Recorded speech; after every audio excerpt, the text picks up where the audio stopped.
আসসালামু আলাইকুম রহমতুল্লাহ। আমরা 100টি জাল হাদিস সম্পর্কে জানবো, তবে আজকে আমরা শুধু 3টা জাল হাদিস সম্পর্কে জানবো ইনশাআল্লাহ। আমাদের সমাজে বহু প্রচলিত এই হাদিসগুলা যা আমরা এতদিন শুনে আসছি, এগুলা নাকি জাল। চলেন আজকে আমরা এই বিষয়ে শুনবো। এইভাবে পর্বে পর্বে আমরা 100টি জাল হাদিস শুনবো। তো আজকে আমরা 3টা শুনবো, চলেন। এক নম্বরটা হলো খিজির আলাইহিস সালাম নাকি জীবিত। এটা শুনছেন না আপনারা? কয় খিজির আলাইহিস সালাম মরে নাই, খিজির নাকি আবে হায়াতের পানি খাই ফেলছে, খাই ফেলার কারণে খিজির আলাইহিস সালাম জীবিত আছে।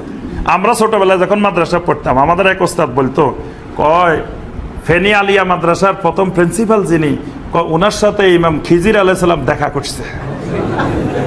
সাগরের থেকে উঠি আসি, কয় ফেনী আলিয়া মাদ্রাসা আসছে। তা আমরা কয় হুজুর কে দেখছে? কয় হুজুরের খাদেমে দেখছে। সব খাদেমেরাই দেখে। কয়দিন আগে একজনে বয়ান করতেছে যে পটিয়ার মুফতি আজিজুল হক সাহেব রহমতুল্লাহ আলাইহি কয় এক পা পটিয়ে দিত, আরেক পা আফ্রিকার জঙ্গলে দিত। কে দেখছে? খাদেমে দেখছে। খাদেম পিছে পিছে চলে গেছে, পরে খাদেমেরে বাধা দিছে, কয় এই তুমি আসতে পারবে না, এটা আফ্রিকার জঙ্গল, এখানে কুতুবের মিটিং চলবো। কুতুবদের মিটিং হয় আফ্রিকার জঙ্গল। আচ্ছা, নবী সাল্লাল্লাহু আলাইহি ওয়াসাল্লাম মক্কা থেকে মদিনায় হিজরত করতে কয়দিন লাগছে? নবী সাল্লাল্লাহু আলাইহি ওয়াসাল্লাম তো এক পা মক্কা এক পা মদিনা দেন নাই।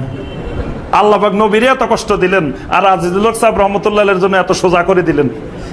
নবীরে এতদিন কষ্ট দেওয়ার দরকার, ওই পাহাড়ের মধ্যে লুকানোর দরকার কি ছিল যে কাবেরারা যে ধরি ফেলতেছে সাওর পাহাড়ে? এত কষ্ট করার দরকার কি মক্কা থেকে মদিনা? এক পা মক্কা দিতেন আর এক পা মদিনা দিতেন, তাহলে 1 সেকেন্ডে হিজরত হয়ে যেত। কি বলেন? নবী সাল্লাল্লাহু আলাইহি ওয়াসাল্লাম তাইফে গেছেন কয়দিনে? তাইফে যাইতেও নবী সাল্লাল্লাহু আলাইহি ওয়াসাল্লামের 3-4 দিন লাগছে। এক পা মক্কা এক পা তাইফে দেন নাই। বদরের যুদ্ধে আসতে 7-8 দিন সময় লাগছে, সে মদিনা থেকে বদরে আসতে। এক পা মদিনা এক পা বদরে দেন নাই। তাহলে এখনকার আমাদের বাংলাদেশের ওলিরা নাকি এক পা বাংলাদেশে দে আর এক পা কোথায় আসে? আফ্রিকা জঙ্গলে দে। আবার চলেও আসে সাথে সাথে মিটিং শেষে। আবার কেউ কোথায় এক পা এখানে এক পা আসমানেও দে, আসমানেও মিটিং এ যায় মাঝে মাঝে। এই খিজির আলাইহিস সালাম জীবিত, এটা আমাদের দেশের অনেক মানুষ বিশ্বাস করে।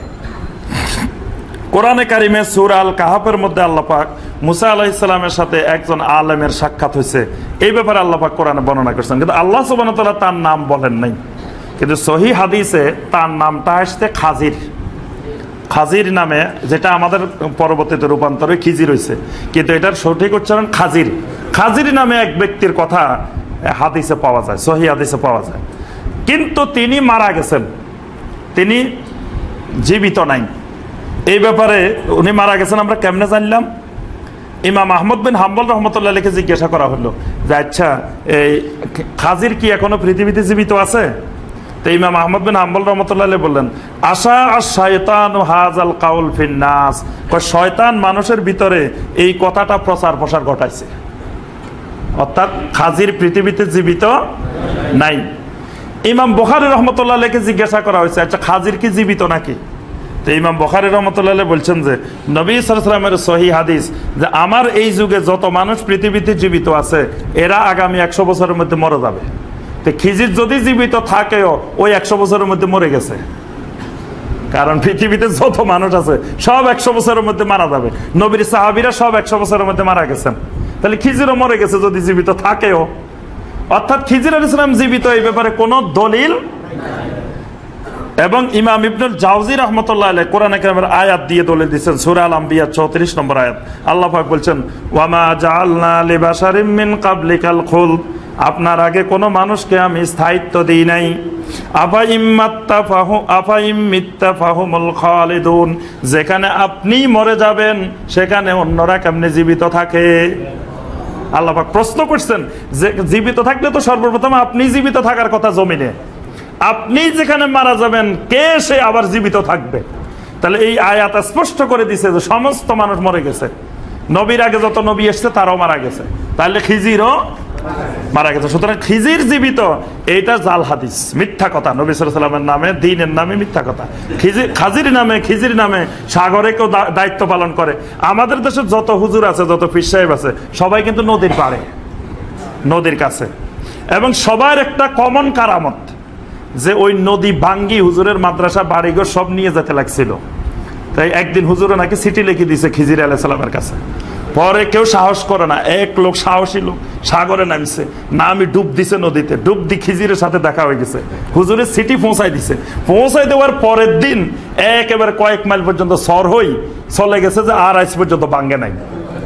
এটা সব হুজুরের কারামত বাংলাদেশের। খিজিরের কাছে সিটি পৌঁছাই দিছে হুজুরে, বাস হুজুরের সিটি পাই আর একবারে ভাঙ্গা বন্ধ করে পালাই গেছে, যে এখানে বিরাট আল্লাহর ওলি আছে, ধারে কাছে আর যাওয়া যাবে না। তো এই খিজির নামক যেই ধারণাটা, যে আকিদাটা, এটা সম্পূর্ণ ভ্রান্ত আকিদা, মিথ্যা কথা। এটা হলো 1 নম্বর। 2 নম্বর জাল হাদিসে আসেন, দেখো আল্লাহ পাকের 70,000 পর্দা আছে, 7 আসমানের উপরে 70,000 পর্দা, তার উপরে আল্লাহর আরশ কুরসি।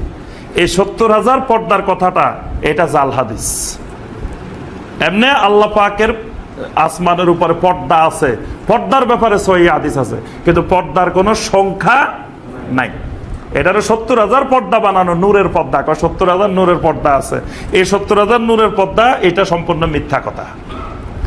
3 নম্বর জাল হাদিস, মান আরাফা নাফসাহু ফাকাদ আরাফা রাব্বাহু।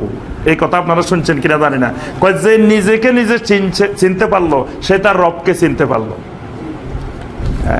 এই নিজেকে নিজে চিনার জন্য কয় আল্লাহর ওলির কাছে যাইতে হইব, না কিন্তু কাজ হবে না। এই যে হাদিস, এটারে হাদিস বলে, কয় আল্লাহ রাসূল বলছেন মান আরাফা নাফসাহু ফাকাদ আরাফা রাব্বাহু। এটা সম্পূর্ণ ডাহা, মিথ্যা কথা। পৃথিবীর কোন হাদিসের গ্রন্থে এই জাতীয় কোনো হাদিস পাওয়া যায় নাই। মোল্লা আলী কারি রহমতুল্লাহ আলাইহি তার কিতাবের আসরারের 238 পৃষ্ঠায় লিখছেন যে এটা দুনিয়ার কোনো হাদিসে নাই, এটা ডাহা, মিথ্যা কথা। এটা আমাদের কথা না, আলবানির কথাও না, এটা কার কথা? মোল্লা আলী কারি রহমতুল্লাহ আলাইহির কথা। এই কথাটা 3য় হিজরি শতকের একজন সুফি বক্তা ছিলেন, নাম হলো ইয়াহিয়া ইবনে মুআজ আল রাজি। তিনি 258 হিজরিতে ইন্তেকাল করছেন। তিনি মাঝে মাঝে ওয়াজ করতে গেলে এই কথাটা নিজের থেকে বলতেন, যে মান আরাফা নাফসাহু ফাকাদ আরাফা রাব্বাহু। যে তিনি বলতেন যে তোমরা যদি নিজেকে নিজে চিনতে পারো, আল্লাহকে চিনতে পারবা। কথাটা কিন্তু ঠিক। আমরা যদি আমাদের শরীরের দিকে তাকাই, বডির দিকে তাকাই, এর ভিতরে তো আল্লাহকে খুঁজে পাওয়া যাবে। কারণ আমার ভিতরে রূহ আছে, রূহটা দেখি না। নিজের ভিতরে আছে কিন্তু দেখি না, তা আল্লাহকে দেখবো কেমনে? শরীরে থাকি ওইটাই দেখি না, তা আল্লাহ সুবহানাহু ওয়া তাআলাকে দেখা কি সম্ভব? তাহলে না দেখো ঈমান আনতে হয়। তাহলে নিজেকে নিয়ে গবেষণা করলে আল্লাহকে খুঁজে পাওয়া যাবে। উনি ওয়াজের মধ্যে এই কথাটা বলতেন। তো তিনি কিছুদিন বলতে বলতে পরে তার শ্রোতারা এটাকে হাদিস বানায় ফেলছেন, কিন্তু এটা কোনো হাদিসের গ্রন্থে